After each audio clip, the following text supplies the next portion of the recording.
Bom, chegou a hora então da gente tratar um dos eventos de formulário, que é o evento Submit, beleza? Então vamos imaginar que a gente tem aqui um formulário de busca. Esse formulário de busca, você digita um termo e ele submete essa busca para o Google. Vamos ver.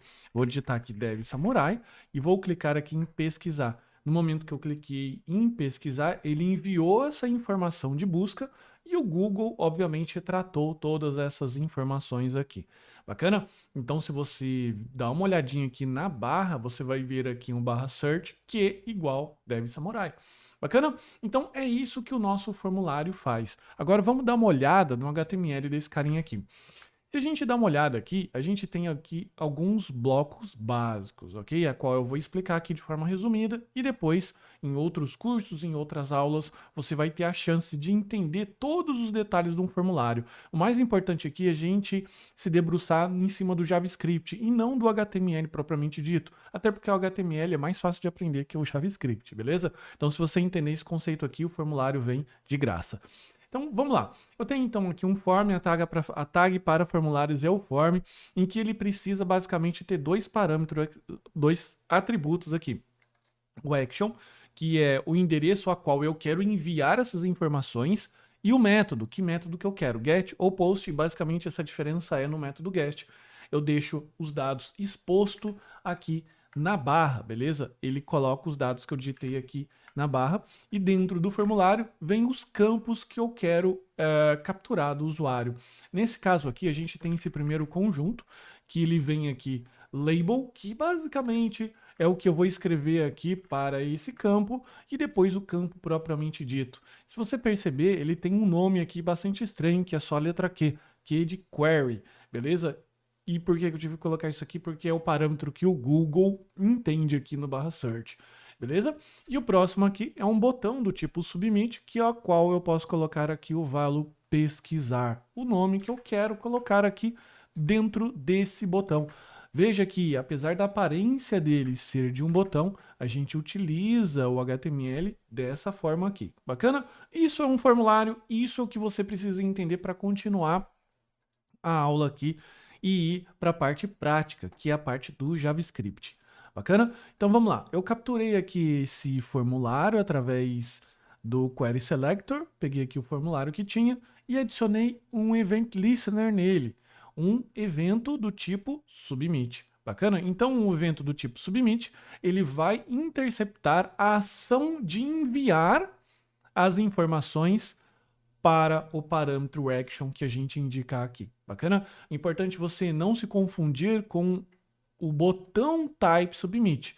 Isso aqui é uma coisa, esse evento aqui é outra, ok? Então fique bastante atento porque isso se refere ao formulário e não a esse carinha aqui. Esse cara aqui ele é o responsável por disparar o evento e aqui o submit é responsável por capturar o evento do formulário, ok? Antes da gente,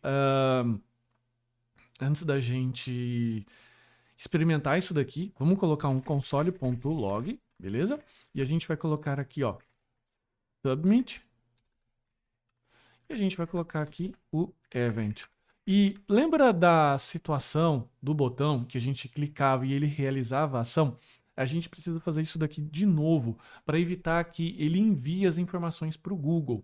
Bacana? E depois, mais para frente, a gente vai utilizar isso daqui para validar. Então a gente vai colocar assim, event.prevent default. Lembrando que esse prevent default vai para a ação padrão desse evento aqui, que no caso agora é o submit, e vai executar o que a gente quer. Bacana? Vamos voltar aqui, vamos digitar qualquer coisa e vamos clicar em pesquisar. Veja aqui, no nosso caso, que ele trouxe bastante coisa interessante. O que ele trouxe aqui? Ele trouxe as informações aqui do formulário, só que ele trouxe aqui algo bastante interessante, que é o próprio formulário na propriedade target. Bacana? Então a gente vai utilizar esse target aqui para capturar os elementos, ou melhor, os valores que a gente digitou aqui. Então, se a gente quiser, por exemplo, validar o campo busca, de modo que eu só posso enviar para o Google se o campo busca conter algum valor, eu posso fazer da seguinte forma, tá? Eu vou colocar aqui, ó, const query text e vou colocar assim, ó, event.target, lembra do target que se refere ao formulário, ponto query selector. O query selector também funciona aqui, bacana? Então ele vai dentro dos vários elementos que a gente tem lá, que no caso aqui são 3, é o label, esse input aqui, esse input submit. Lembra, o que interessa pra gente é esse cara, eu quero pegar esse valor aqui, bacana? E a gente vai filtrar aqui. Então eu quero um tipo input, beleza? Que ele vai retornar aqui pra gente name igual a que. Então eu quero pegar esse cara aqui com essa propriedade. Ponto value. Então eu vou colocar aqui, ó, query value, beleza? E vou agora fazer o quê? Vou substituir esse cara aqui só para a gente ver como que ele mostra para a gente na tela. Então vou clicar em pesquisar. Então ele colocou aqui query value test. Se a gente recarregar de novo isso aqui, clicar em pesquisar, perceba que o nosso valor vem nulo. Então é a partir daí que a gente pode fazer uma validação de formulário. Então eu posso colocar aqui uma validação simples, porque dentro da web a gente pode fazer infinitas formas de validação. Beleza? Então a gente vai fazer o seguinte, if não query value.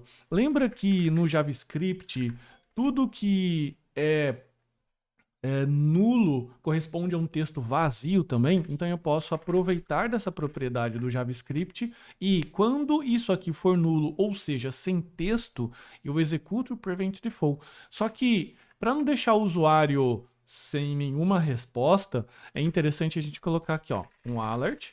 E a gente vai adicionar a seguinte frase: busca obrigatória. Vamos colocar aí, o campo busca é obrigatório. Bacana? Então a gente vai recarregar. Vou clicar aqui em pesquisar. Ele vai mostrar para a gente o campo busca é obrigatório, dando feedback para o usuário. E o usuário vai entender que ele não pode seguir. Mas se eu colocar aqui, por exemplo, dev Samurai, ou o valor que você quiser, clicar em pesquisar, ele vai enviar para o Google. Por quê? Porque a partir desse momento que o query value continha um valor, eu não executei o prevent default e ele foi para frente. Bacana? Então, essa é uma das formas de interceptar eventos do formulário, tratar o evento submit e ainda de cara fazer a validação do formulário, que é algo bastante interessante quando você está trabalhando com programação web, porque tem alguns campos que são necessariamente obrigatórios para envio das informações para o seu sistema, seja login, seja cadastro de cliente, seja o que você estiver construindo, beleza?